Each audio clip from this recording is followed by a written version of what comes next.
بسم الله الرحمن الرحيم.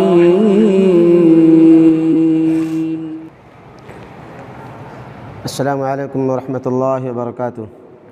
الحمد لله رب العالمين والصلاة والسلام على خير خلقه محمد وآله وأصحابه أجمعين ومن تبعهم بإحسان إلى يوم الدين. أما بعد، قال النبي صلى الله عليه وسلم: بني الإسلام على 5: شهادة أن لا إله إلا الله، وإقام الصلاة وإيتاء الزكاة، وصوم رمضان، وحج البيت من استطاع إليه سبيلا. رب اشرح لي صدري ويسر لي أمري واحلل عقدة من لساني يفقهوا قولي. رب زدني علما، ربنا يسر ولا تعسر وتمم بالخير. سبحانك لا علم لنا إلا ما علمتنا إنك أنت العليم الحكيم. سامعین کرام، گزشتہ کئی ہفتوں سے آپ کے سامنے شیخ الاسلام محمد بن عبد الوہاب رحمہ اللہ کی مایہ ناز کتاب کشف الشبہات، جس کا میں اختصار کے سامنے آپ کے سامنے تذکرہ کر رہا ہوں، آج کے اس درس میں جو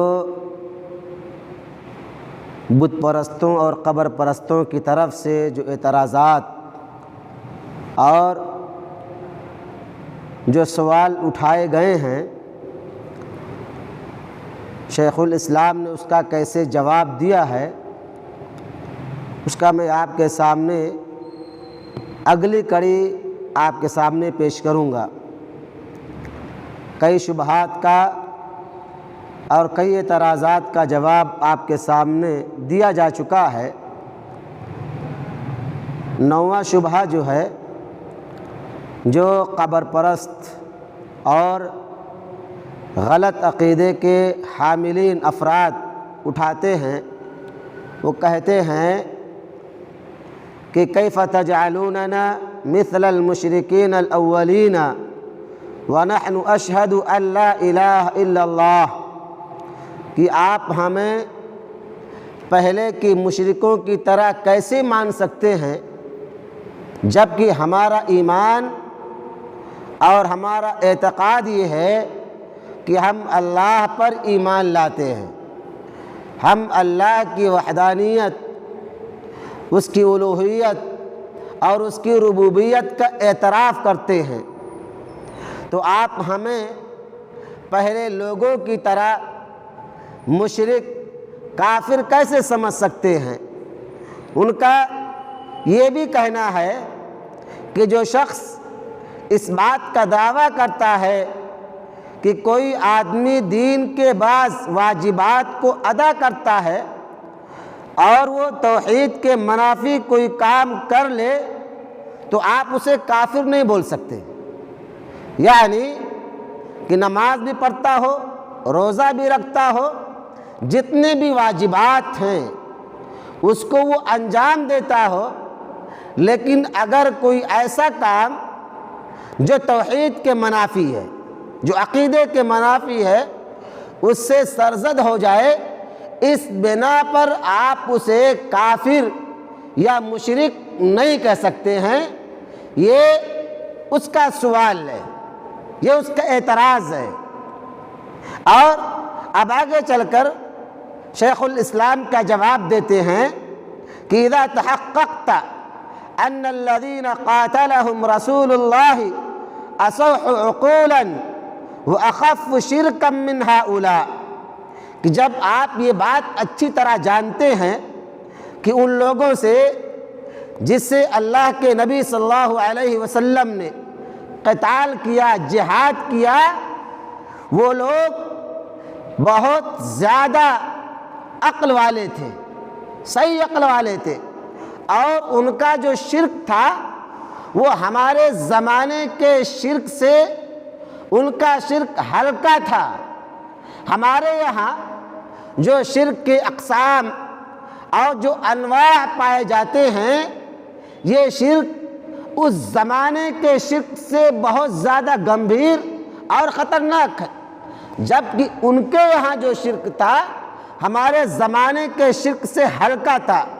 کم درجے کا تھا۔ اس کے باوجود آپ صلی اللہ علیہ وسلم نے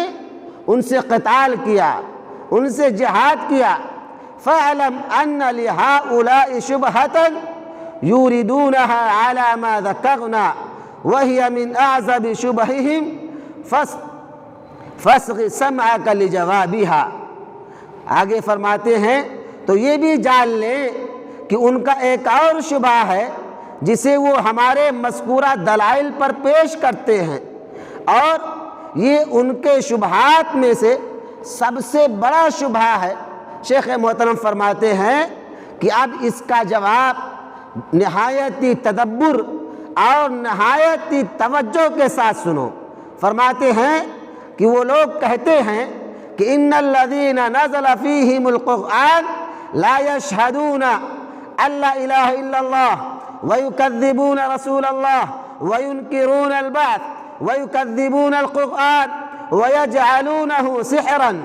ان لوگوں کا اعتراض یہ ہے، سوال یہ ہے کہ جن کے بارے میں یا جس وقت قرآن کا نزول ہو رہا تھا وہ لوگ ایسے تھے کہ وہ لوگ اللہ پر ایمان نہیں لاتے تھے،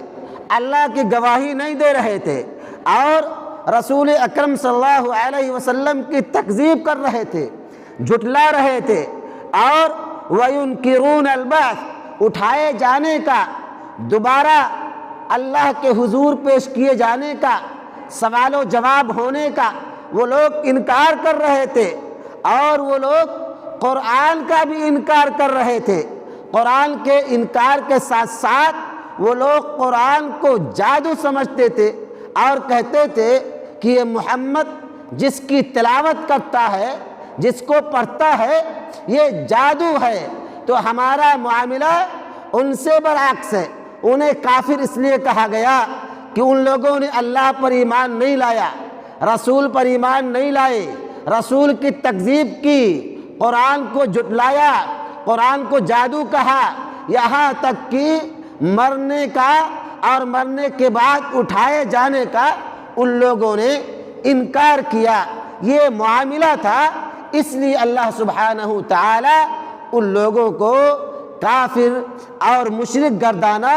اور نبی کریم صلی اللہ علیہ وسلم نے ان سے جہاد کیا، قتال کیا۔ لیکن ہمارا معاملہ یہ ہے کہ وَنَحْنُ أَشْهَدُ أَن لَّا إِلَٰهَ إِلَّا اللَّهُ وَأَنَّ مُحَمَّدًا رَّسُولُ اللَّهِ وَنُصَدِّقُ الْقُرْآنَ وَنُؤْمِنُ بِالْبَعْثِ وَنُصَلِّي وَنَصُومُ فَكَيْفَ تَجْعَلُوا لَنَا مِثْلَ أُولَٰئِكَ۔ ہمارا معاملہ یہ ہے کہ ہم اللہ کی گواہی دیتے ہیں، محمد کو اپنا رسول مانتے ہیں، قرآن کی تصدیق کرتے ہیں، اور اٹھائے جانے پر ایمان رکھتے ہیں، ہم نمازیں پڑھتے ہیں، ہم روزے رکھتے ہیں، تو کیسے آپ ہمیں ان لوگوں کی طرح ہمارا شمار کر سکتے ہیں؟ یعنی ان کے جیسے ہمیں کیسے مان سکتے ہیں؟ ہمارا معاملہ اور ان کا معاملہ بالکل الگ الگ ہے۔ وہ تو نبی کو نہیں مانتے تھے، قرآن کو نہیں مانتے تھے، اللہ پر ایمان نہیں لاتے تھے، یہ اور اٹھائے جانے کا انکار کرتے تھے۔ یہ تمام خصلتیں اور یہ تمام بری عادتیں ان کے یہاں موجود تھی، اس لیے اللہ سبحانہ تعالیٰ نے انہیں کافر کہا، اور نبی صلی اللہ علیہ وسلم نے ان سے قتال کیا، ان سے جہاد کیا، ان سے لڑائی کی۔ اور ہمارا معاملہ ان سے بالکل برعکس ہے، اس لیے کہ ہم ایمان لاتے ہیں اللہ پر، نبی پر، قرآن پر، اور اٹھائے جانے پر، روزہ رکھتے ہیں، نماز پڑھتے ہیں، حج ادا کرتے ہیں۔ اس لیے ہمارا اور ان کا کوئی میل نہیں ہے، کوئی تلنا نہیں ہے۔ جو حکم آپ ان پر لگاتے ہیں وہ حکم ہم پر نہیں لگا سکتے، یہ ان کا پہلا اعتراض ہے۔ اب اس کے بعد شیخ المحترم نے اسی سوال کا 8 انداز میں جواب دیا ہے، 8 طریقے سے اس کا جواب دیا ہے۔ ان کو سمجھانے کی کوشش کی ہے کہ اس وقت کا اور اس وقت میں کیا فرق ہے۔ 8 انداز میں بتانے کی کوشش کی ہے، اور انشاءاللہ آج کے درس میں انہی 8 اعتراضات کو آپ کے سامنے میں پیش کروں گا۔ پہلا جواب یہ ہے، شیخ محترم فرماتے ہیں کہ انہ لا خلاف بین العلماء کلہم ان الرجل اذا صدق رسول اللہ فی شیء وکذبہ فی شیء انہ کافر لم يدخل فی الاسلام۔ شیخ محترم فرماتے ہیں کہ اس بات میں علماء کے درمیان کوئی اختلاف ہی نہیں ہے، سارے کے سارے علماء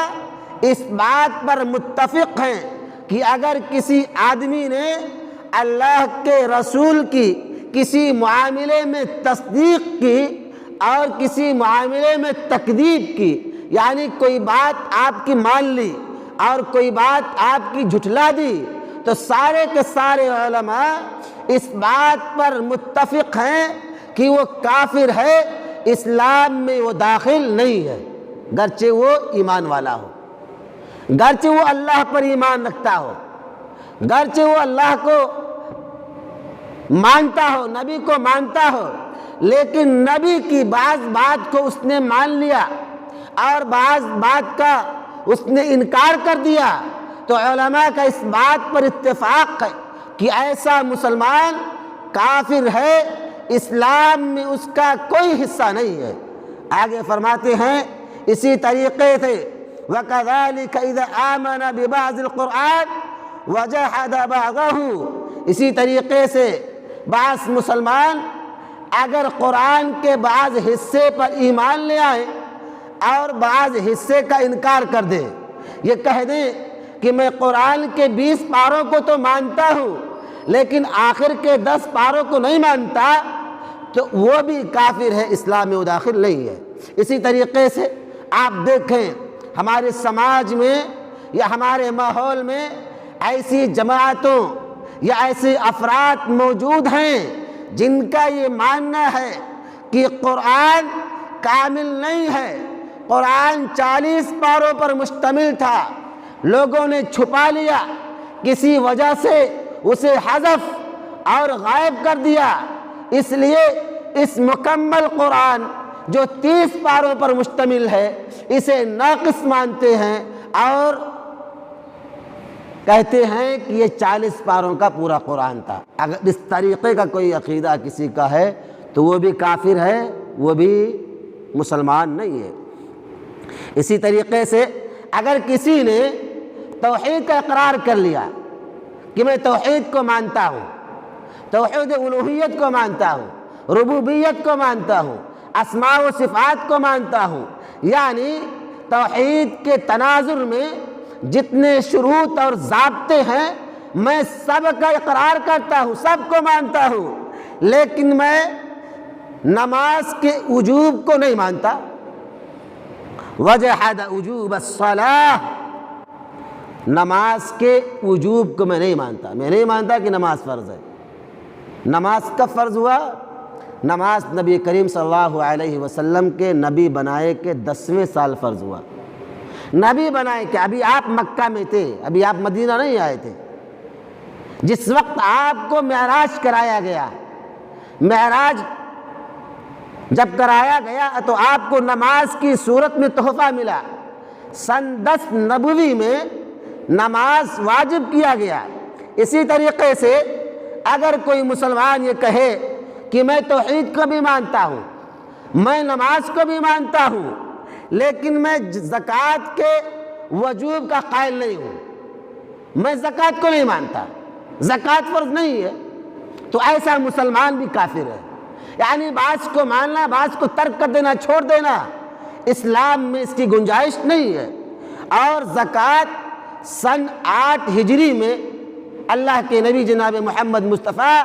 صلی اللہ علیہ وسلم نے اللہ کے حکم سے فرض قرار دیا۔ اسی طریقے سے بعض افراد یا بعض لوگ یہ کہیں کہ میں سب کچھ مانتا ہوں، دین کے اندر جتنی چیزیں ہیں، چاہے وہ نماز ہوں، چاہے وہ زکوٰۃ ہوں، چاہے وہ توحید ہوں، چاہے وہ دیگر اعمال خیر ہوں، میں سب کو مانتا ہوں سوائے روزے کے، میں روزہ کو نہیں مانتا، باقی تمام چیزوں کو مانتا ہوں۔ اب اس کے بارے میں علماء کا اتفاق ہے کہ اگر ایسا کوئی مسلمان ہے جو تمام وجوبیات کو مانتا ہو، کسی ایک وجوبی چیز کو ترک کر دے، چھوڑ دے، وہ مسلمان نہیں ہے۔ اور آپ کو معلوم ہونا چاہیے کہ روزہ سن 2 ہجری کے اندر اللہ سبحانہ تعالیٰ نے مسلمانوں پر فرض قرار دیا۔ اسی طریقے سے اگر کوئی یہ شخص کہے کہ او اقر بہذا کلہ، کہ سب مانتا ہوں، ساری چیزیں مانتا ہوں، توحید بھی مانتا ہوں، روزہ بھی مانتا ہوں، زکوٰۃ بھی مانتا ہوں، نماز بھی مانتا ہوں، لیکن حج کو نہیں مانتا، حج کے وجوب کا قائل نہیں ہوں، حج سن 9 ہجری میں اللہ سبحانہ تعالیٰ نے فرض قرار دیا، سن 9 ہجری میں، اور آپ صلی اللہ علیہ وسلم سن 10 ہجری میں آپ حجۃ الوداع، جو آپ کا آخری حج ہے، آپ حج فرماتے ہیں، اس لیے کہ 90 سال میں آپ کو معلوم ہونا چاہیے کہ اس وقت لوگ ننگے ہو کر خانہ کعبہ کا طواف کیا کرتے تھے۔ مشرکین مکہ تمام غلاظتوں سے خانہ کعبہ کو بھرے ہوئے تھے۔ آپ صلی اللہ علیہ وسلم نے سن 9 ہجری میں حضرت علی بن طالب رضی اللہ تعالی عنہ کو بھیجا اور کہا کہ جا کے اعلان کرو کہ اگلے سال کوئی مشرک خانہ کعبہ کا طواف نہیں کر سکتا، کوئی آدمی خانہ کعبہ کا ننگا طواف نہیں کر سکتا۔ یہ سارے اعلان کرا دیے گئے جب مکہ کو تمام غلاظتوں، تمام خرافات سے پاک کر دیا گیا، تو آپ صلی اللہ علیہ وسلم سن 10 ہجری میں حج کے لیے جاتے ہیں۔ وَلَمَّا لَمْ يَنْقَدْ أُنَاسٌ فِي زَمَنِ النَّبِي صلی اللہ علیہ وسلم للحج، اور جب نبی صلی اللہ علیہ وسلم کے زمانے میں بعض لوگوں نے حج کی فرضیت سے انکار کیا یا تذبذب کا یا شک کا اظہار کیا، ان کے ذہن و دماغ میں حج کی فرضیت کے تعلق سے سوالات پیدا ہوئے، تو اللہ سبحانہ تعالیٰ نے ان کے حق میں آیت کریمہ نازل فرمائی کہ وَلِلَّهِ عَلَى النَّاسِ حِجُّ الْبَيْتِ مَنِ اسْتَطَاعَ إِلَيْهِ سَبِيلًا وَمَنْ كَفَرَ فَإِنَّ اللَّهَ غَنِيٌّ عَنِ الْعَالَمِينَ، کہ اللہ سبحانہ تعالیٰ نے فرمایا کہ اللہ کا حق لوگوں پر یہ ہے کہ جو حج کی طاقت رکھتے ہوں، استطاعت رکھتے ہوں حج کرنے کی، ان کے اوپر اللہ سبحانہ تعالیٰ نے حج کو لازم اور ضروری قرار دیا۔ وَمَنْ كَفَرَ، اور صاف صاف لفظوں میں فرما دیا جس نے اس کی فرضیت کا یا استطاعت کے باوجود اس سے انکار کر دیا، اللہ سبحانہ تعالیٰ فرماتا فَإِنَّ اللَّهَ غَنِيٌّ عَنِ الْعَالَمِينَ، اللہ سبحانہ تعالیٰ ایسے لوگوں سے بے نیاز ہے۔ اسی طریقے سے جس نے تمام چیزوں کا اقرار کر لیا لیکن اٹھائے جانے کا انکار کر دیا، تو اجماعی طور پر امت کا، علماء کا اس بات پر اتفاق کا اجماع ہے کہ وہ کافر ہے، اس کا خون حلال ہے، اس کا مال حلال ہے۔ اللہ سبحانہ تعالیٰ فرماتا ہے ان الذین یکفرون باللہ ورسلہ ویریدون ان یفرقوا بین اللہ ورسلہ ویقولون نؤمن ببعض ونکفر ببعض ویریدون ان یتخذوا بین ذلک سبیلا اولئک هم الکافرون حقا واعتدنا للکافرین عذابا مہینا۔ اللہ سبحانہ تعالیٰ نے صاف صاف فرما دیا کہ جو لوگ یہ کہتے ہیں کہ ہم بعض پر تو ایمان لاتے ہیں لیکن بعض کو چھوڑ دیتے ہیں، یعنی بعض چیزوں کو مان لیتے ہیں اور بعض چیزیں جو ان کے خلاف ہیں اس کو وہ ترک کر دیتے ہیں، اللہ سبحانہ وتعالیٰ فرماتا ہے اولئک هم الکافرون حقا، یہی کہ یہی سارے کے سارے لوگ صحیح معنوں میں کافر ہیں، اللہ سبحانہ وتعالیٰ نے ان کے لیے دردناک عذاب تیار کر رکھا ہے۔ اللہ سبحانہ وتعالیٰ نے آگے فرماتا ہے فَإِذَا كَانَ اللَّهُ قَدْ صَرَّحَ فِي كِتَابِهِ أَنَّ مَنْ آمَنَ بِبَعْضٍ وَكَفَرَ بِبَعْضٍ فَهُوَ الْكَافِرُ حَقًّا، اللہ سبحانہ وتعالیٰ نے اپنی کتاب میں صراحت کے ساتھ اس بات کا تذکرہ کر دیا کہ جس نے بعض کو مان لیا، بعض کو ترک کر دیا، چھوڑ دیا، وہ صحیح معنوں میں کافر ہے، فَهُوَ الْكَافِرُ حَقًّا، وہ صحیح کافر ہے۔ زالت هذه الشبهہ، جب ہم نے اور آپ نے جان لیا تو یہ جو شبہہ تھا یہ اب زائل ہو گیا۔ وَهَذِهِ هِيَ الَّتِي ذَكَرَهَا بَعْضُ أَهْلِ الْأَحْسَاءِ فِي كِتَابِهِ الَّذِي أَرْسَلَ إِلَيْنَا، اور شیخ محترم فرماتے ہیں کہ احسا کے بعض افراد نے، احسا سعودی عرب کا ایک علاقہ ہے، آج بھی موجود ہے، بہت سارے لوگ جانتے ہوں گے جو سعودی عرب کا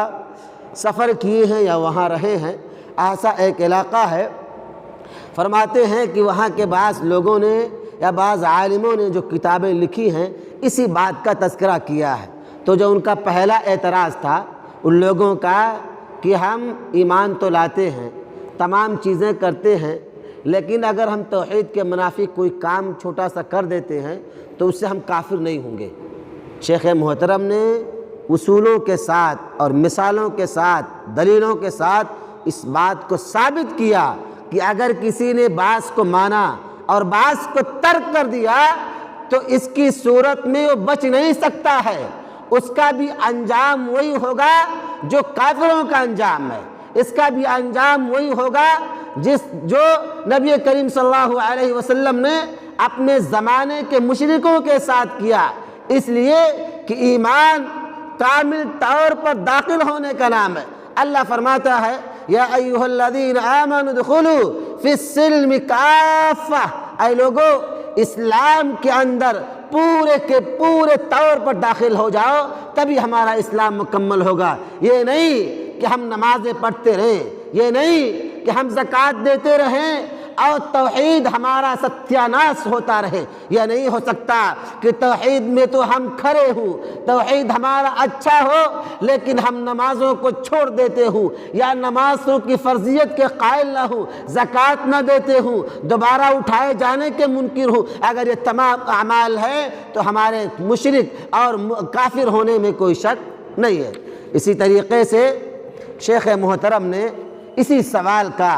جو لوگ یہ کہتے ہیں کہ ہم نے اگر شرک کے منافی کوئی کام کر لیا تو اس سے کچھ فرق نہیں پڑتا ہے، دوسرا جواب دیتے ہیں۔ کہا جاتا ہے کہ اذا كنت تقر ان من صدق الرسول في كل شيء وجحد وجوب الصلاة فهو كافر حلال الدم والمال بالاجماع، فرماتے ہیں کہ علماء کا اس بات پر اتفاق ہے کہ جو رسول صلی اللہ علیہ وسلم کے لائے ہوئے دین کے کسی حصے کا انکار کر دیا یا جھٹلا دیا تو وہ کافر ہے۔ نبی صلی اللہ علیہ وسلم نے جو لے کر آپ آئے، اللہ سبحانہ وتعالیٰ جب فرما دیا کہ الیوم اکملت لکم دینکم واتممت علیکم نعمتی ورضیت لکم الاسلام دینا، دین مکمل ہو گیا۔ آپ کے ذریعے سے اللہ سبحانہ وتعالیٰ نے دین کو مکمل کر دیا۔ مکمل کرنے کے بعد اگر کوئی شخص آپ کی لائی ہوئی شریعت میں سے کوئی ادنا چیز بھی انکار کر دے، جھٹلا دے، اس کو نہ مانے، علماء کا اس بات پر اتفاق ہے کہ وہ کافر ہے۔ اسی لیے فرمایا کہ جب یہ بات ثابت ہو گئی کہ جب رسول کی تصدیق تمام چیزوں میں ہونی چاہیے، اگر کسی نے تمام چیزوں میں آپ کی تصدیق کر دی اور نماز کا انکار کر دیا تو وہ کافر ہو گیا، اس کا خون حلال ہو گیا، اس کا مال حلال ہو گیا اجماعی طور پر۔ اسی طریقے سے اگر کسی نے تمام چیزوں کا اقرار کیا لیکن اٹھائے جانے کا انکار کر دیا، اسی طریقے سے تمام چیزوں کا اقرار کیا، صوم کا، روزے کا انکار کر دیا، اسی طریقے سے لا یجحد ھذا ولا تختلف المذاہب فیہ وقد نطق به القرآن كما قدمنا، کہ وہ تمام چیزوں کا انکار کرنے کے باوجود، اقرار کرنے کے باوجود اگر کسی چیز کا انکار کر دیا تو سمجھ لیجئے کہ اس کا ایمان خطرے میں ہے۔ جب غور کریں میرے بھائیوں کہ روزے سے، کہ نماز کے، حج کے، زکوٰۃ کے، یہ ساری کی ساری چیزیں بعد میں واجب ہوئی۔ نماز کی فرضیت سن 10 نبوی میں، روزے کی فرضیت سن 2 ہجری میں، زکوٰۃ کی فرضیت سن 9 ہجری میں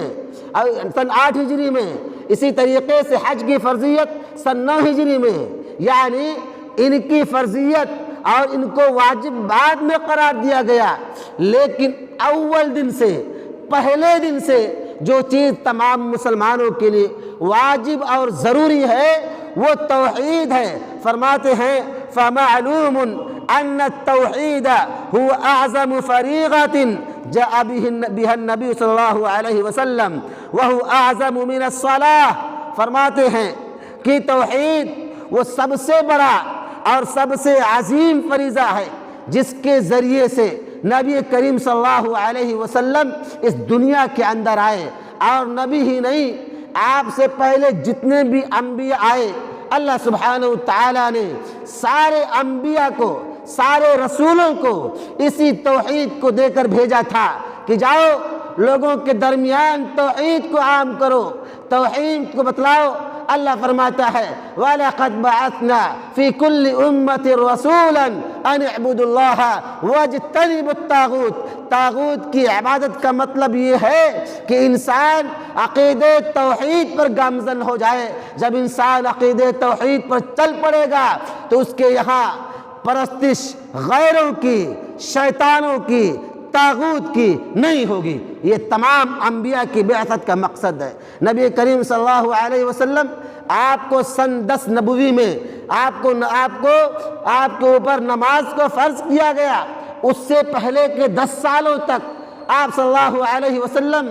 مکہ کی سرزمین میں، مکہ کی وادیوں میں، مکہ کی گلیوں میں، یہاں تک کہ مکہ کے پہاڑوں پر چڑھ کر آپ اہل مکہ سے کہا کرتے تھے یا ایھا الناس قولوا لا الہ الا اللہ تفلحوا، یا ایھا الناس قولوا لا الہ الا اللہ تملک العرب والعجم۔ اے لوگو لا الہ الا اللہ کا اقرار کر لو، اسے مان لو، اس پر عمل کر لو، کامیاب ہو جاؤ گے۔ کامیابی کے ساتھ ساتھ عرب اور عجم کے بادشاہ بن جاؤ گے، عرب اور عجم کی بادشاہت تمہارے قبضے میں آ جائے گی، اس لیے کہ وہ لوگ اس کے مقام کو جانتے تھے۔ نبی صلی اللہ علیہ وسلم 10 سال تک مسلسل توحید کی عظمت، توحید کے مقام و مرتبہ کو لوگوں کے یہاں سمجھاتے رہے۔ آپ نے زبیر کو سمجھایا، آپ نے بلال کو سمجھایا، آپ نے علی کو سمجھایا، ابو بکر کو سمجھایا، اس لیے کہ تمام مشاکل کے بعد، تمام مصیبتوں کے بعد ان لوگوں نے اللہ اللہ کے سوا کسی غیر کا لفظ اپنی زبان پر آنے نہیں دیا، اس لیے کہ اس کے مقام کو جانتے تھے۔ میرے بھائیوں، جب نماز کے انکار سے، زکوٰۃ کے انکار سے اگر کوئی مسلمان کافر ہو سکتا ہے تو غور کریں عقیدہ جو سب سے بنیادی چیز ہے، سب سے اہم چیز ہے، وَهُوَ أَعْظَمُ مِنَ الصَّلَاةِ، جو نماز سے زیادہ اہم ہے، نماز سے زیادہ بڑی چیز ہے، زکوٰۃ سے زیادہ، صوم سے زیادہ، حج سے زیادہ۔ فَكَيْفَ إِذَا جَحَدَ الْإِنسَانُ شَيْئًا مِّنْ هَذِهِ الْأُمُورِ كَفَرَ۔ تو یہ کیسے ممکن ہے کہ آدمی ان تمام چیزوں میں سے، روزے، نماز، زکوٰۃ، حج اور دیگر فریضوں میں سے اگر کسی کا انکار کر دے تو وہ کافر ہو جاتا ہے؟ اور نبی صلی اللہ علیہ وسلم جو کچھ لے کر آئے،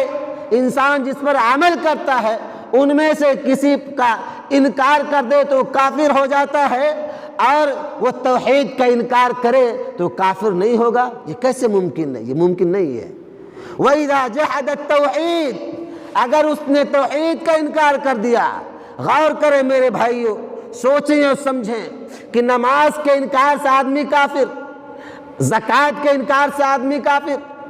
صوم و صلات کے انکار سے آدمی کافر، حج کے انکار سے آدمی کافر، یہ دونوں چیزیں اور یہ تمام چیزیں توحید سے کمتر ہیں، توحید ان سے بہت آگے ہے، مقام کے اعتبار سے، مرتبے کے اعتبار سے۔ جب نماز کے انکار سے آدمی کافر ہو سکتا ہے تو توحید کے انکار سے، گرچہ توحید کے زمروں میں سے کسی بھی زمرے کا انکار کر دے، وہ بدرجہ اولا اور بدرجہ اتم کافر ہوگا۔ اس لیے کہ الذی هو دین الرسل کلہم، یہ تمام انبیاء کے دین کا حصہ ہے، یہ تمام رسولوں کا دین ہے۔ آپ نماز کو تمام انبیاء کے دین میں پائیں گے لیکن کیفیت الگ الگ ہوگی۔ زکوٰۃ ہو سکتا ہے آپ کو نہ ملے، حج ہو سکتا ہے آپ کو نہ ملے، لیکن توحید تمام انبیاء کے دین میں موجود ہے، اس سے آپ انکار نہیں کر سکتے۔ یہ کیسے ممکن ہے کہ آدمی توحید کا انکار کرے وَهُوَ لَا يَكْفُرُ، اور اسے کافر نہ سمجھا جائے؟ سبحان اللہ، اللہ سبحانہ تعالی تمام چیزوں سے پاک ہے۔ ما اعجب هذا الجہل، لوگوں کی اس جہالت اور لوگوں کے اس بے تکی بات پر تعجب کے سوا کچھ نہیں کیا جا سکتا کہ نمازوں کا چھوڑنے والا، نمازوں کا انکار کرنے والا کافر ہو سکتا ہے، اور ان کے یہاں توحید کا نہ ماننے والا، توحید میں خلل ڈالنے والا اور توحید میں اللہ کے ساتھ شریک کرنے والا ان کے یہاں کافر نہیں ہے۔ یہ بڑی عجیب اور بڑی ندامت اور بڑی خراب بات ہے، تعجب خیز بات ہے، یہ ممکن نہیں ہے۔ شیخ محترم نے اس بات سے اس بات کو واضح کیا کہ انسان کی زندگی میں توحید بہت زیادہ اہم ہے، اس کے بغیر انسان کا تصور نہیں ہے۔ شیخ محترم آگے جواب دیتے ہیں، ایک تیسرا جواب دیتے ہیں، وَيُقَالُ أَيْضًا، اسی طرح کہا جائے گا، هؤلاء اصحاب رسول اللہ صلی اللہ علیہ وسلم قاتلوا بنی حنیفة وقد اسلموا مع النبي صلی اللہ علیہ وسلم وهم يشهدون ان لا الہ الا اللہ وان محمد رسول اللہ ويصلون ويؤذنون۔ کہا جاتا ہے کہ رسول اکرم صلی اللہ علیہ وسلم کے وہ ساتھی جنہوں نے بنو حنیفہ کے ساتھ جنگ کیا، قتال کیا، آپ کے ساتھیوں نے لڑائی لڑی، صحابہ کرام نے بنو حنیفہ کے ساتھ جنگ کیا۔ حالانکہ بنو حنیفہ نبی صلی اللہ علیہ وسلم پر ایمان لائے تھے، وہ لوگ گواہی دیتے تھے کہ اللہ کے علاوہ کوئی معبود نہیں ہے، محمد اللہ کے رسول ہیں، نماز پڑھتے تھے اور اذان بھی دیتے تھے، اس لیے کہ اذان شاعر میں سے ہے۔ اگر کسی بستی کے افراد یا بستی کے سارے لوگ یہ عزم کر لیں کہ آج کے بعد ہم اذان نہیں دیں گے، اس لیے کہ اس سے نیند میں خلل واقع ہوتا ہے، نماز دینا ترک کر دے، تو علماء کا اجماع اس بات پر کہ ایسی بستی سے قتال کیا جائے گا، جہاد کیا جائے گا ان سے، اس لیے کہ اذان یہ شعائر اسلام میں سے ہے، آپ اس سے راہ فرار اختیار نہیں کر سکتے۔ حالانکہ بنو حنیفہ اذان بھی دیتے تھے۔ فَإِنْ قَالَ إِنَّهُمْ يَقُولُونَ، بس خطا یہ تھی، غلطی یہ تھی کہ وہ لوگ کہتے تھے کہ مسیلمہ بھی نبی ہے، مسیلمہ بھی نبی ہے۔ مسیلمہ کذاب نبی صلی اللہ علیہ وسلم نے پیشین گوئی کی تھی کہ میرے بعد 23 نبی ایسے ہوں گے جو جھوٹے ہوں گے، نبوت کا دعویٰ کریں گے۔ پہلا نبی مسیلمہ کذاب، جس نے اعلان کر دیا کہ میں نبی ہوں آپ صلی اللہ علیہ وسلم کے بعد، تو اس کی قوم کے لوگ، بنو حنیفہ کے لوگ سب کچھ کرتے تھے لیکن مانتے تھے کہ مسیلمہ بھی نبی ہے۔ قلنا هذا هو المطلوب اذا كان من رفع رجلا في مرتبة النبی صلی اللہ علیہ وسلم کفر۔ ہمارا مطلوب یہی ہے، بتانا یہ ہے کہ جو لوگ کسی آدمی کو نبی کے مرتبے میں کھڑے کر دیے تو وہ کافر ہو گئے۔ ایمان لائے اللہ پر، رسول پر ایمان لائے، صدقہ دیا، نماز پڑھی، روزہ رکھا، اذان دیتے، یعنی مسلمانوں کے جتنے کام تھے سارے کام انجام دیتے تھے، لیکن مسلمہ کو مانتے تھے کہ نبی کے بعد یہ بھی نبی ہے۔ آپ صلی اللہ علیہ وسلم کو نبی مانتے تھے، جھٹلاتے نہیں تھے، انکار نہیں کرتے تھے، مانتے تھے کہ نبی بھی محمد صلی اللہ علیہ وسلم نبی ہیں، لیکن ان کا ماننا یہ تھا لیکن آپ کے بعد یہ نبی ہے، مسیلمہ کذاب یہ بھی نبی ہے۔ جب غور کریں میرے بھائیوں، کسی آدمی کو نبی کے برابر رتبہ دینے سے صحابہ کرام نے ان لوگوں کے ساتھ جہاد کیا۔ اب غور کریں، اگر ہم کسی کو اللہ کے برابر مرتبہ دے دیں گے تو اس کا انجام کیا ہوگا؟ نبی کے برابر، اس کے مقام کو نبی کے برابر کرنے سے وہ سارے کے سارے کافر ہو گئے۔ وَحَلَّ دَمَهُ وَمَالُهُ، ان کا خون حلال، ان کا مال حلال، شہادتین کا جو اقرار کرتے تھے اس کا کوئی فائدہ نہیں، جو نماز پڑھتے تھے ان کی نماز قبول نہیں ہوئی۔ فَكَيْفَ بِمَنْ رَفَعَ شَمْسَانَ اَوْ يُوسُفَ، تو کیسے ممکن ہے کہ جو لوگ قبروں میں مدفون آدمیوں کو، ان کے درجات کو اللہ کے برابر قائم کر دیتے ہیں، کھڑا کر دیتے ہیں، یا کسی انسان کو اللہ کے برابر، یا کسی صحابی کو اللہ کے برابر، یا کسی نبی کو اللہ کے برابر، فی مرتبت جبار السماوات والارض، جبار جو زمین و آسمان کا جبار ہے اس کے رتبے میں، اس کے مقابل میں کھڑا کر دیتے ہیں، تو ان کا انجام کیا ہوگا؟ سبحان اللہ ما اعظم شأنہ، اللہ کی پاک کہ اللہ سبحانہ تعالی ان تمام چیزوں سے بہت زیادہ پاک ہے۔ جب نبی کے برابر کسی کو رتبہ دے دیا جائے تو صحابہ کرام نے ان سے جہاد کیا ہے۔ اگر آج ہمارے یہاں مزارات میں یا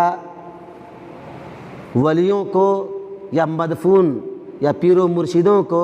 نبی کے برابر یا اللہ کے برابر درجہ دے دیا جائے تو یہ کافر نہیں ہوں گے، بدرجہ اولا کافر ہوں گے۔ اللہ فرماتا ہے کذالک یطبع اللہ الذین علی قلوب الذین لا یعلمون، اسی طرح اللہ سبحانہ تعالی ان کے دلوں پر مہر لگا دیتا ہے جو لوگ جانتے نہیں ہیں، اس فرق کو نہیں سمجھتے کہ صحابہ کرام نے ایک آدمی کو نبی کے برابر درجہ دینے کی وجہ سے ان سے قتال کیا، اور آج ہمارا معاملہ یہ ہے کہ آج ہم بزرگوں کو، اولیاء کو، مرے ہوئے لوگوں کو اللہ کے برابر اور اللہ کے قائم مقام کھڑا کر دیتے ہیں، تو ہمارا انجام کیا ہوگا؟ لوگ اس بات سے نابلد جانتے نہیں ہیں۔ اسی طریقے سے شیخ محترم نے اب چوتھا جواب جو ان کو دیا وہ یہ ہے کہ کہا جاتا ہے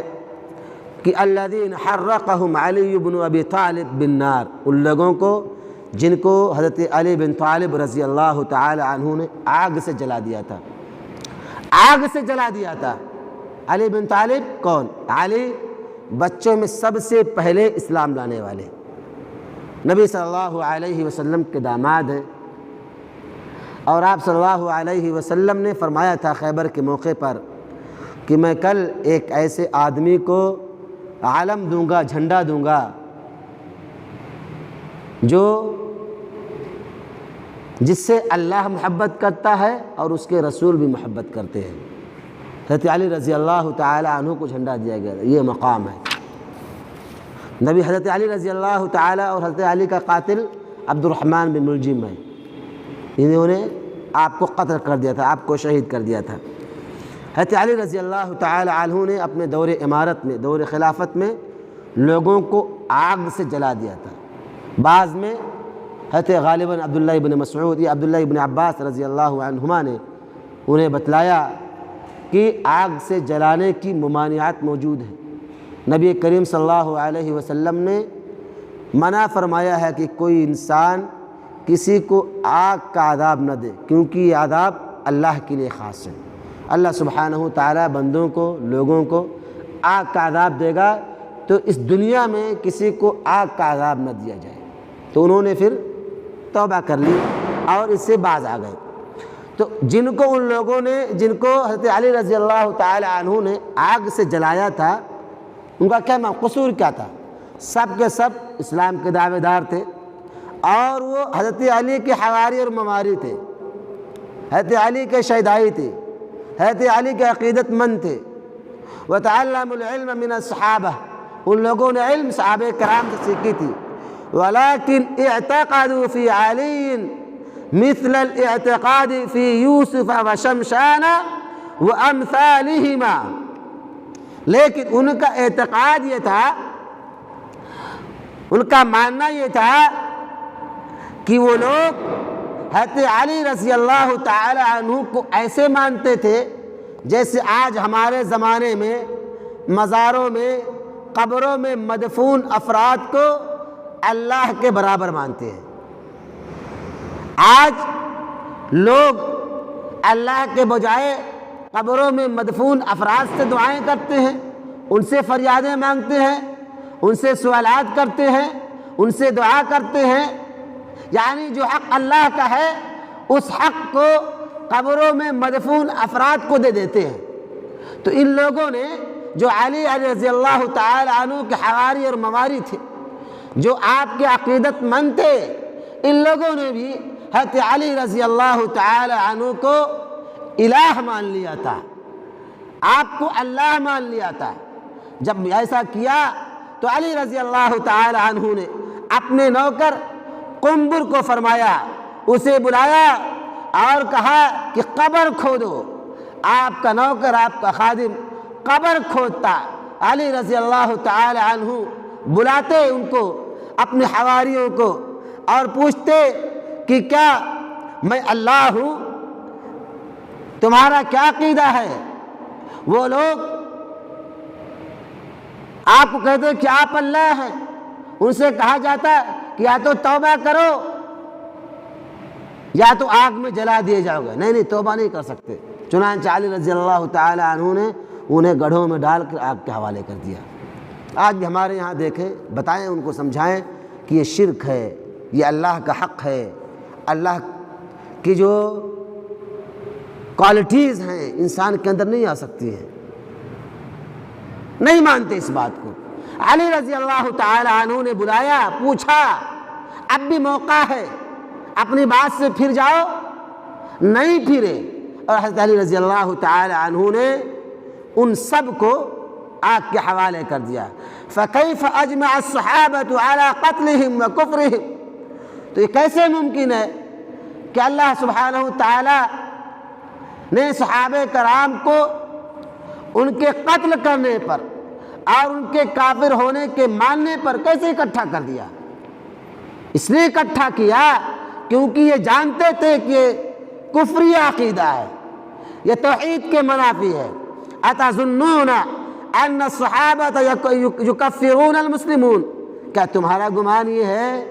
کہ صحابہ کرام نے مسلمانوں کو کافر گردانا؟ أَمْ تَظُنُّونَ أَنَّ الْاعْتِقَادَ فِي تَاج وَأَمْثَالِهِ لَا يَغُرُّ؟ اور تمہارا کیا گمان ہے کہ تم جو عقیدہ مزاروں سے اور خانقاہوں کے تعلق سے رکھتے ہو یہ تمہیں نقصان نہیں پہنچائے گا؟ اگر تمہارا یہ عقیدہ ہے تو یہ تمہارا عقیدہ غلط ہے۔ جس طریقے سے حضرت علی رضی اللہ تعالی عنہ کے ماننے والوں کا عقیدہ یہ تھا کہ آپ الہ ہیں، وہ لوگ آپ سے مانوس تھے، آپ سے مانتے تھے، اس لیے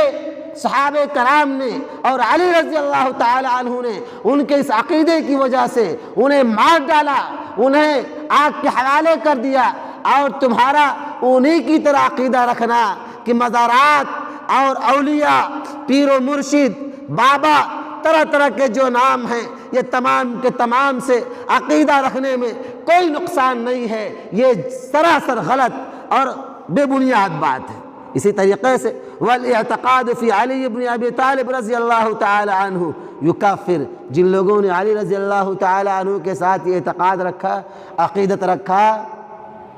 اللہ سبحانہ تعالی نے اس وقت کے صحابہ کرام اور علی رضی اللہ تعالی عنہ کو یہ سمجھ دی کہ ان لوگوں نے انہیں کافر گردانا، انہیں کفر کے درجے تک پہنچایا، اور کفر کا انجام جو ہے اس کی سہارے اللہ سبحانہ تعالیٰ نے انہیں سزا دلوائی۔ پانچواں جواب جو ہے اسی طریقے سے کہا جاتا ہے کہ بنو عبید القداح، بنو عبید القداح جو ہیں یہ فاطمی تھے، جنہیں فاطمیین کہا جاتا ہے، جو حضرت یہ عہد عباسیہ میں یہ لوگ مغرب، مصر، مراکو اور اردن جیسے شہروں میں، ملکوں میں ان لوگوں نے حکومت کی۔ یہ عباسی دور خلافت میں ان لوگوں نے، انہیں فاطمی کہا جاتا ہے، اور یہ لوگ مغرب، مصر، مراکو، اردن جیسے شہروں میں حکومت کی، ان کی خلافت تھی، یہ لوگ حاکم تھے وقت کے سارے کلمہ شہادت کا اقرار کرتے تھے، نبی صلی اللہ علیہ وسلم کو رسول مانتے تھے، اسلام کے دعوے دار تھے، اور وَيُصَلُّونَ الْجُمُعَةَ وَالْجَمَاعَةَ، جمعہ جماعت کے پابند تھے، لیکن ان کے یہاں جب کچھ ایسی چیزیں ظاہر ہوئیں جن کا تعلق شریعت کی مخالفت سے تھا، یہ لوگ بعض چھوٹے چھوٹے امور میں جو شرک کے مسئلے سے کمتر تھے، ان لوگوں نے شریعت کی مخالفت کرنا شروع کر دی۔ یعنی سب مسلمان تھے، خلیفہ تھے، حاکم تھے، بنو عباسیہ کے دور خلافت میں کئی ملکوں پر ان کی حکومت تھی، مسلمانوں کے دعوے دار تھے، لیکن ان کے یہاں کچھ ایسی چیزیں ظاہر ہوئیں جن کا تعلق اسلام سے نہیں تھا، شریعت سے نہیں تھا۔ یعنی ان لوگوں نے شریعت کی مخالفت کرنی شروع کر دی اور اسے کمتر سمجھنے لگے۔ اجمع العلماء على کفرہم وقتالہم، تو اس وقت کے علماء نے ان کے کفر اور ان کے قتل کیے جانے پر اجماع نقل کیا۔ سارے کے سارے علماء اس بات پر متفق ہو گئے کہ گرچہ یہ حاکم ہیں، یہ امیر المؤمنین ہیں، کئی ملکوں میں ان کی بادشاہت ہے، یہ اسلام والے ہیں، یہ کلمہ شہادت کا اقرار کرتے ہیں، نماز پڑھتے ہیں، جمعہ کی ادائیگی کرتے ہیں اور تمام عبادات ان کے یہاں موجود ہیں، لیکن جو عمل یہ انجام دیتے ہیں یہ شرک اور یہ اسلام کے منافی ہے، شریعت کے منافی ہے۔ اس لیے اس وقت کے علماء نے اجتماعی طور پر اور اجماع نقل کیا کہ یہ سارے کے سارے کافر ہیں اور ان کا قتل کیا جانا نہایت ضروری ہے۔ وَأَنَّ بِلَادَهُمْ بِلَادُ حَرْبٍ، اور ان کے شہروں کو، ان کے ملکوں کو جہاں ان کی حکومت تھی اسے دار الحرب قرار دیا، یعنی ایسا ملک جہاں پر جہاد کیا جا سکتا ہو، جس سے لڑائی لڑی جا سکتی ہو۔ ایک دار الحرب، ایک دار الاسلام جسے دار الامن بھی کہا جاتا ہے۔ دار الاسلام سے آپ لڑائی نہیں کر سکتے، جہاد نہیں کر سکتے، اور دار الحرب سے انسان، ایک مسلمان اس سے جہاد کر سکتا ہے۔ تو علماء نے ان کے زیر نگرانی ملکوں کو دار الحرب گھوشت کیا اور ان سے جہاد کیا۔ وغزاهم المسلمون حتى استنقذوا ما بأيديهم من بلدان المسلمین، مسلمانوں نے ان سے غزوہ کیا، جہاد کیا اور ان کے زیر نگرانی، زیر حکومت جتنے ملک تھے سب کو ان کے ہاتھوں سے چھڑا لیا۔ میرے بھائیوں، جب ہلکی سی شریعت میں کمی یا زیادتی علماء نے برداشت نہیں کی تو یہ کیسے ممکن ہو سکتا ہے کہ آپ نیک عمل بھی کرتے جائیں اور توحید کے منافی کام بھی کرتے جائیں اور آپ کا ایمان بھی اور عقیدہ بھی محفوظ رہے؟ یہ نہیں ہو سکتا ہے۔ یہ مثالیں ہیں، اس کی سختی کو، اس کی اہمیت کو علماء نے سمجھا اور ایکشن لیا ان لوگوں کے خلاف، ان سے لڑائیاں لڑی، ملکوں کو ان کے ہاتھوں سے چھینا، مسلمانوں کو ان گمراہ عقائد سے لوگوں کو بچایا۔ اسی طریقے سے پانچواں جو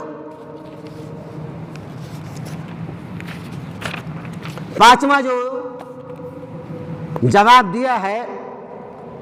چھٹا جو جواب دیا ہے شیخ محترم نے، وہ یہ ہے کہ وہ یقال،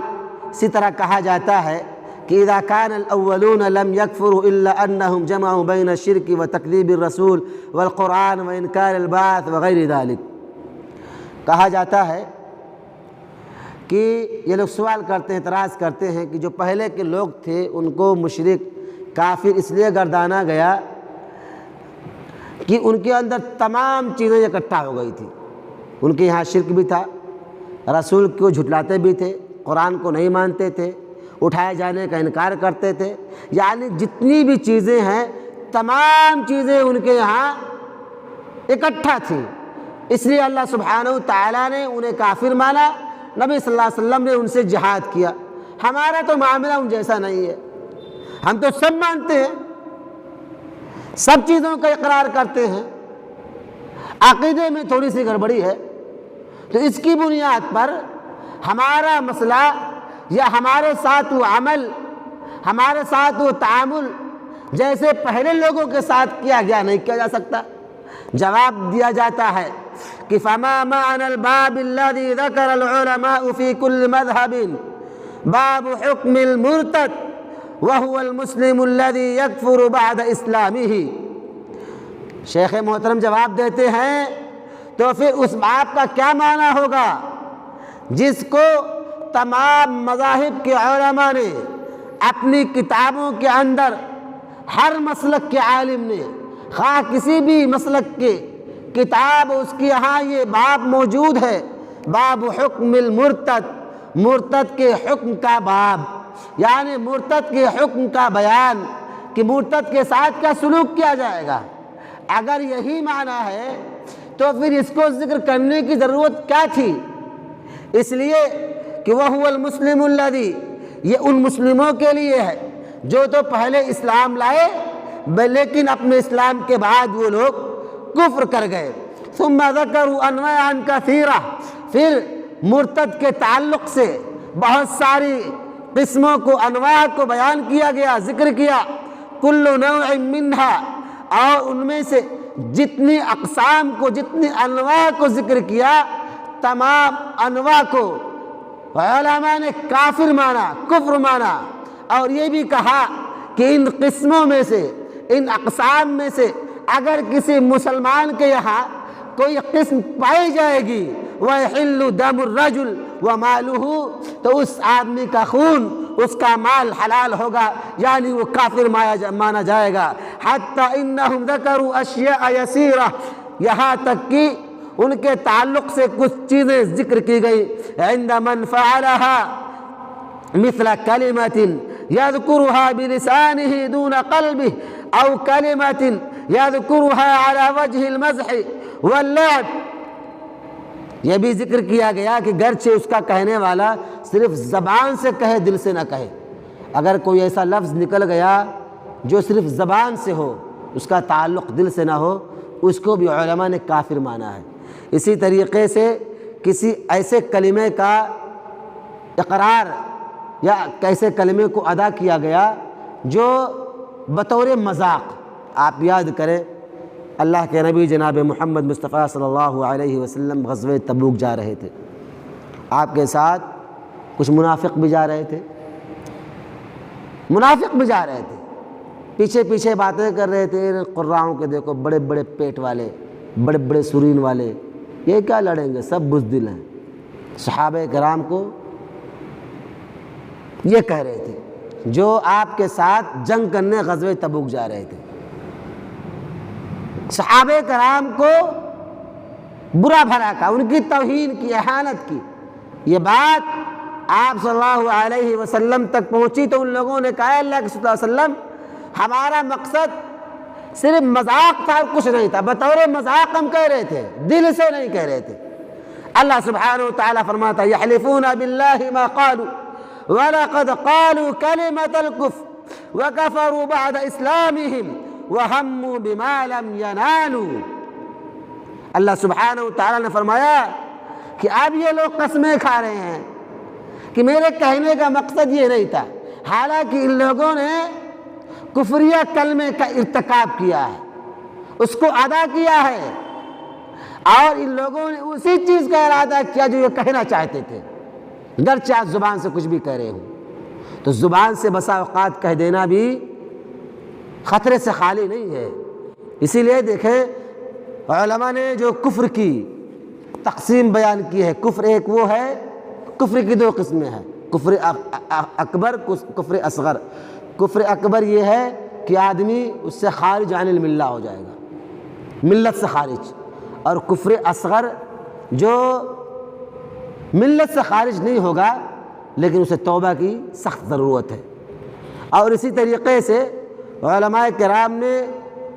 کفر اکبر کی کئی قسمیں بیان کی ہیں۔ نمبر 1 کفر تکذیب، نمبر 2 کفر استکبار، نمبر 3 کفر ظن، نمبر 4 کفر اعراض، نمبر 5 کفر النفاق۔ اگر یہ تمام چیزیں موجود ہیں، یعنی وہ کفر، یعنی جھٹلانے کی وجہ سے آدمی کافر ہو سکتا ہے، تکبر کی وجہ سے آدمی کافر ہو سکتا ہے، برا سوچنے کی وجہ سے آدمی کافر ہو سکتا ہے، اعراض کرنے کی وجہ سے آدمی کافر ہو سکتا ہے، نفاق کی وجہ سے اللہ سبحانہ وتعالیٰ اسے کافر شمار کر سکتا ہے۔ اللہ فرماتا ہے وَمَنْ أَظْلَمُ مِمَّنِ افْتَرَى عَلَى اللَّهِ كَاذِبًا أَوْ كَذَّبَ بِالْحَقِّ لَمَّا جَاءَهُ أَلَيْسَ فِي جَهَنَّمَ مَثْوًى لِلْكَافِرِينَ۔ اللہ آگے فرماتا ہے وَإِذْ قُلْنَا لِلْمَلَائِكَةِ اسْجُدُوا لِآدَمَ فَسَجَدُوا إِلَّا إِبْلِيسَ أَبَى وَاسْتَكْبَرَ وَكَانَ مِنَ الْكَافِرِينَ۔ ابلیس نے تکبر کیا تھا نا کہ ہم ان کو سجدہ کریں، ان سے تو ہم بڑے ہیں، اپنے تکبر کا اظہار کیا تھا۔ اللہ فرمائے وَكَانَ مِنَ الْكَافِرِينَ، تکبر کی بنیاد کافر ہو گیا۔ اسی طریقے سے جو آدمی جھوٹ بولتا ہے، جھوٹا الزام لگاتا ہے، اللہ فرماتا ہے وَمَنْ أَظْلَمُ مِمَّنِ افْتَرَى، جس نے اللہ پر جھوٹا الزام لگایا، بہتان باندھا، اللہ فرماتا ہے أَلَيْسَ فِي جَهَنَّمَ مَثْوًى لِلْكَافِرِينَ، اس کا ٹھکانہ جہنم میں کافروں کے ساتھ ہے۔ جھوٹ بولنے والا بھی اگر اس کی جھوٹ کی نوعیت کفر تک پہنچ جائے تو اس سے بچنا چاہیے، کیونکہ اس کا ٹھکانہ بھی جہنم ہو جائے گا، کافروں کے ساتھ ہو جائے گا۔ اسی طریقے سے اکبر کی وجہ سے کئی نقصانات ہیں۔ ایک تو پہلے بات یہ ہے خارج عن الملہ، وہ ملت سے خارج، اور اس کے تمام اعمال باطل ہو جائیں گے، سب بیکار، جتنا اس نے کیا دھرا سب رہے گا، اور وہ ہمیشہ جہنم کے اندر رہے گا۔ اسی طریقے سے اس کا مال اور اس کا خون بھی حلال ہو جائے گا۔ اسی طریقے سے ایسے آدمی سے مومنوں کا عداوت دشمنی رکھنا واجب ہے،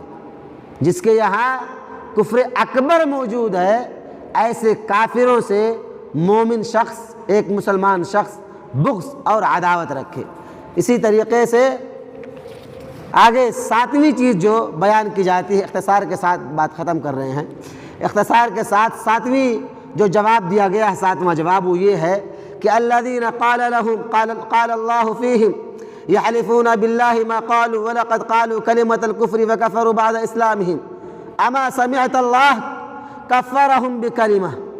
غور کریں میرے بھائیوں کہ اللہ سبحانہ تعالیٰ نے صرف ایک کلمے کو سنا اور ایک کلمے کی بنیاد انہیں کافر گردان دیا، باوجود اس کے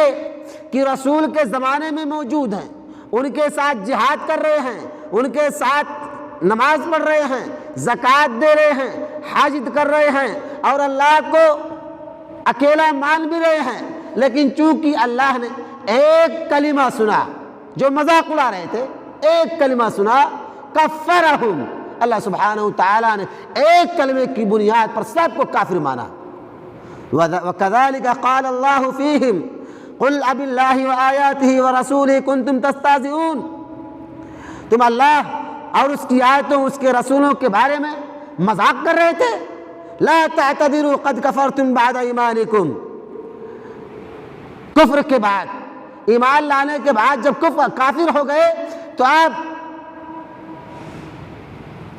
لا تعتذروا، عذر نہ پیش کرو، اس کی ضرورت نہیں ہے۔ اللہ کے فرماتا ہے فَهَؤُلَاءِ الَّذِينَ صَرَّحَ اللَّهُ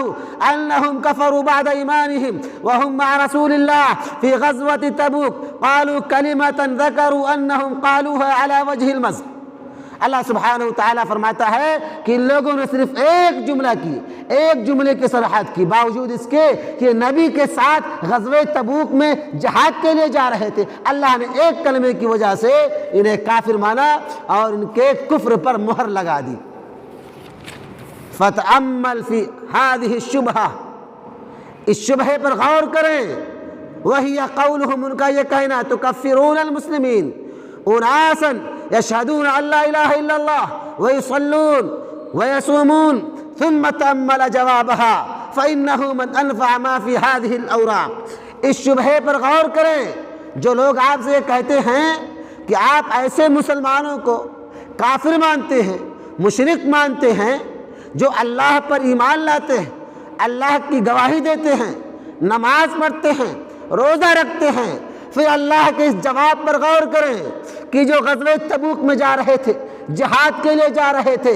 اللہ کے ساتھ تھے، اللہ کے رسول کے ساتھ تھے، اللہ نے ایک کلمے کی بنیاد پر سب کو کافر مان لیا، تم تو سراپا مزاروں کے متوالے اور مزاروں پر بدمست ہو، ہم تمہیں کافر کیوں نہ مانیں؟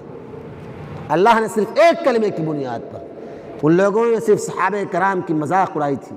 کہا تھا کہ سارے کے سارے پیٹو ہیں، بڑے بڑے سرین، بڑے بڑے چوتڑ والے ہیں، بڑے بڑے بزدل ہیں، صحابہ کرام کا مذاق اڑایا۔ اللہ سبحانہ وتعالیٰ نے انہیں کافر کہا اور ان کے عذر کو بھی قبول نہیں کیا۔ تو جو لوگ یہ کہتے ہیں کہ ہم مسلمان ہیں، ہم ایمان لاتے ہیں، گرچہ ہمارے یہاں اعتقادی غلطی موجود ہے، آپ ہمیں کافر نہیں کہہ سکتے، بدرجہ اولا کہہ سکتے ہیں، اس لیے کہ اللہ سبحانہ وتعالیٰ نے صرف ایک کلمے کی بنیاد پر مسلمانوں کو کافر کہا ہے۔ تم تو سراسر غیروں پر اپنے ماتھوں کو ٹیکنے والے ہو، سجدہ کرنے والے ہو، ان سے مانگنے والے ہو، ان کے سامنے جھکنے والے ہو، ان کے سامنے نذر و نیاز کرنے والے ہو اور انہیں اللہ کے برابر کرنے والے ہو، تمہیں ہر حال میں مشرک اور کافر کہا جائے گا۔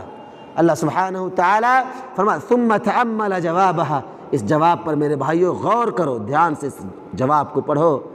یہ بڑا ہی مفید اور گراں قدر جواب ہے جو لوگوں کو خاموش اور مسکت خاموش کیا جا سکتا ہے۔ آخری جواب دے کر میں اپنی بات ختم کرتا ہوں۔ اسی طریقے سے 8واں جواب جو شیخ محترم نے دیا کہ ومن الدلیل علی ذلک ایضا کہ ما حکی اللہ عن بنی اسرائیل، اللہ سبحانہ وتعالیٰ نے بنی اسرائیل کے ساتھ کیا معاملہ کیا، وہ واقعہ پورا بیان کیا اللہ سبحانہ وتعالیٰ نے بنی اسرائیل کا، مع اسلامہم، ان کے ساتھ جو معاملہ ہوا ان کے اسلام کے ساتھ ساتھ، وعلمہم، ان کے علم کے ساتھ ساتھ۔ کہا جاتا ہے یہود بڑے علم والے ہوتے ہیں، بڑے علم والے، وصلاحہم، اور ان کی نیکی کے ساتھ، انہم قالوا لموسیٰ، کہ ان لوگوں نے کہا اجعل لنا الہا کما لہم آلہہ، اے اللہ، اے موسیٰ اپنے رب سے ہمارے لیے دعا کرو کہ ہمارے لیے بھی کوئی معبود بنا دیں جیسے ان کی بھی معبود ہے۔ اسی طریقے سے بعض صحابہ کرام نے بھی رسول اکرم صلی اللہ علیہ وسلم سے مطالبہ کیا تھا کہ یا رسول اللہ اجعل لنا ذات انواط، ہمارے لیے بھی کوئی ذات انواط، کوئی درخت بنا دیجئے۔ جب آپ صلی اللہ علیہ وسلم حنین سے واپس آ رہے تھے تو صحابہ کرام نے کہا تھا جیسے ان کے یہاں درخت ہے، شجر ہے، ان کے پاس وہ لوگ اعتکاف کرتے ہیں، بیٹھتے ہیں، تبرک اختیار کرتے ہیں، مناجات کرتے ہیں، دعائیں کرتے ہیں، اپنے ہتھیاروں کو لٹکاتے ہیں، اے اللہ کے رسول صلی اللہ علیہ وسلم ہمارے لیے بھی کوئی ایک درخت خاص کر دیجئے۔ آپ صلی اللہ علیہ وسلم ناراض ہوئے اور کہا کہ عجیب، تم لوگوں نے ویسی بات کی ہے جیسے قوم موسیٰ نے موسیٰ علیہ السلام کے ساتھ کیا تھا، اجعل لنا الہا کما لہم آلہہ، ولیکن اب یہاں پر مشرکین شبہہ پیش کرتے ہیں، اعتراض کرتے ہیں کہ ولیکن للمشرکین شبہۃ یدلون بها عند هذه القصة وهي أنهم يقولون إن بني إسرائيل لم يكفروا بذلك وكذلك الذين قالوا لرسول الله اجعل لنا ذات أنواط لم يكفروا۔ کہا جاتا ہے کہ وہ لوگ دلیل پیش کرتے ہیں، اس سے دلیل پکڑتے ہیں مشرکین کہ موسیٰ علیہ السلام کی قوم نے اپنے نبی سے موسیٰ سے مطالبہ کیا کہ ہمارے لیے بنا دیجئے، کوئی الہ منتخب کر دیجئے۔ اسی طریقے سے صحابہ کرام نے بھی نبی صلی اللہ علیہ وسلم سے مطالبہ کیا تھا، اس مطالبے پر بھی اللہ اور اس قوم میں یا نبی صلی اللہ علیہ وسلم نے انہیں کافر نہیں مانا۔ انہوں نے مطالبہ کیا، قوم موسیٰ نے مطالبہ کیا، صحابہ کرام نے مطالبہ کیا، لیکن اس مطالبے پر انہیں کافر نہیں کہا گیا۔ تو اس کا جواب یہ دیا جائے گا کہ ان بنی اسرائیل لم یفعلوا، مطالبہ تو بنی اسرائیل نے کیا لیکن اس کو انجام نہیں دیا۔ اسی طریقے سے نبی صلی اللہ علیہ وسلم سے صحابہ کرام نے مطالبہ کیا لیکن آپ صلی اللہ علیہ وسلم سے مطالبہ کرنے کے بعد اس پر وہ لوگ عمل نہیں کیے۔ ولا خلاف ان بنی اسرائیل لو فعلوا ذلك لكفروا، اور اس بات میں کوئی اختلاف نہیں ہے کہ اگر بنی اسرائیل اس کو اپنا لیے ہوتے تو ان کے کافر ہونے میں کوئی اختلاف نہیں ہے۔ اسی طریقے سے اس بات میں بھی کوئی اختلاف نہیں ہے کہ نبی کریم صلی اللہ علیہ وسلم نے جن لوگوں کو منع کیا اگر وہ لوگ آپ کی بات نہیں مانتے اور ذات انواط بنا لیتے آپ کے منع کرنے کے باوجود تو سارے کے سارے کافر ہو جاتے۔ یہی مطلوب ہے، اس لیے کہ ان لوگوں نے صرف کہا عمل نہیں کیا۔ اگر عمل کر لیا ہوتا تو سارے کے سارے کافر ہو جاتے۔ تو کہنے پر، زبان سے ادا کرنے پر کوئی کافر نہیں ہوتا ہے۔ آگے چل کر شیخ محترم اس قصے سے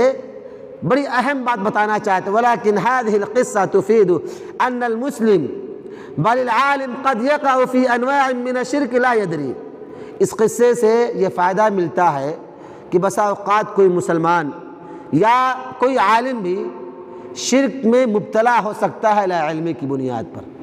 لا علمی کی بنیاد پر، عدم جانکاری کی بنیاد پر وہ شرک میں مبتلا ہو سکتا ہے۔ تو ایسے لوگوں کے لیے علم حاصل کرنا اور اس علم سے فائدہ اٹھانا بہت ضروری ہے۔ اسی طریقے سے اس بات کی بھی جانکاری ملتی ہے کہ جس طریقے سے اگر جاہل یہ کہے کہ التوحید فہمناہ، میں نے توحید کو سمجھ لیا۔ بعض لوگ کہتے نہیں کہ ہم توحید جانتے ہیں، توحید سمجھتے ہیں۔ شیخ محترم فرماتے ان ھذا من اکبر الجہل ومکائد الشیطان،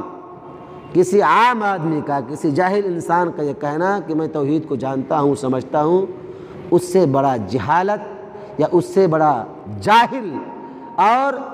اس سے بڑا شیطان کا مکر نہیں کوئی ہو سکتا ہے، کیونکہ عقیدہ توحید ہر ایک کے بات سمجھنے کی بات نہیں ہے۔ اسی طریقے سے آگے فرماتے ہیں کہ اس قصے سے ایک فائدہ یہ بھی ملتا ہے کہ ان المسلم المجتہد اذا تکلم بکلام کفر وهو لا يدری فنبه على ذلك وتاب من ساعته انه لا يكفر۔ اس سے ایک جانکاری یہ بھی ملتی ہے کہ بعض مجتہد یا اہل علم حضرات بسا اوقات ان کی کیا کہتے ہیں جستجو میں یا تتبع میں یا علم کی تلاش میں یا کسی بات میں بات کرتے ہوئے ان کے زبان سے کوئی ایسا لفظ نکل جائے جو کفریہ کلمہ ہو، تو اگر کسی نے اسی وقت ان کو ٹوک دیا، تنبیہ کر دی کہ یہ جملہ غلط ہے، اور اگر اس نے فوراً اس کو تسلیم کر لیا، مان لیا، تو ایسے کو کافر نہیں کہا جائے گا۔ جیسے کہ بنو اسرائیل نے کیا، انہوں نے موسیٰ سے مطالبہ کیا کہ کوئی الہ ہمارے لیے خاص کر دیا جائے، آپ نے اس پر ناراضگی ظاہر کی، ڈانٹا، سارے کے سارے مان گئے۔ اسی طریقے سے نبی صلی اللہ علیہ وسلم سے صحابہ کرام نے ذات انوات کا مطالبہ کیا، آپ صلی اللہ علیہ وسلم نے انہیں ڈانٹا، پھٹکارا، آپ صلی اللہ علیہ وسلم کے پھٹکارنے کے بعد، ڈانٹنے کے بعد سارے صحابہ مان گئے، تو وہ کافر نہیں ہوگا۔ اسی طریقے سے اس بات کا بھی فائدہ ملتا ہے کہ انہ لو لم یکفر فانہ یغلظ علیہ الکلام تغلیظا شدیدا کما فعل رسول اللہ صلی اللہ علیہ وسلم۔ اس سے یہ بھی فائدہ ہمیں ملتا ہے، یہ فائدے کی بات معلوم ہوتی ہے کہ گرچہ کسی انسان کے زبان سے کفریہ کلمہ یا کوئی ایسا لفظ نکل جائے جو کفر تک پہنچا دے، لیکن وہ اصلاح کر لے، اصلاح کرنے کے بعد گرچہ وہ کافر نہیں ہوا، وہ کفر میں داخل نہیں ہوا، لیکن ایسے لوگوں کے ساتھ سختی کے ساتھ، تشدد کے ساتھ انہیں منع کرنا، سمجھانا، ڈانٹنا، پھٹکارنا ضروری ہے، جیسے نبی صلی اللہ علیہ وسلم نے کیا۔ آپ سے مطالبہ کیا گیا، آپ سے کہا گیا، آپ کے چہرے کا رنگ بدل گیا، متغیر ہو گیا، آپ غصے سے لال ہو گئے، یعنی اپنی ناراضگی کا شدید اظہار کیا۔ تو اگر آج ہمارے سماج میں کسی انسان کے الفاظ ایسے ہوں جو کفریہ ہوں اور ہمیں یہ معلوم ہو کہ یہ کفر والے عمل ہیں یا کفریہ الفاظ ہیں، تو جو ہمیں روکنا ہے تو اس پر سختی کے ساتھ، تشدد کے ساتھ، ڈانٹ کر، پھٹکار کر اس کو روکنا، سمجھانا ہے، تاکہ آئندہ چل کر پھر دوبارہ غلطی نہ کر سکے۔ اللہ سبحانہ وتعالیٰ سے دعا ہے کہ مولا ہم تمام مسلمانوں کو عقیدہ سمجھنے کی توفیق عطا فرما۔ الہ العالمین ہم تمام مسلمانوں کو کلی طور پر اسلام میں داخل ہونے کی توفیق عطا فرما۔ الہ العالمین ہمیں ہر طرح کے نقائص جو ہمارے ایمان میں پیدا کرنے والے ہوں ان سے بچنے کی توفیق عطا فرما۔ الہ العالمین جب تک ہم جئیں، ایمان پر جئیں، خاتمہ ہو تو زبان پر کلمہ طیبہ لا الہ الا اللہ وآخر دعوانا ان الحمد للہ رب العالمین۔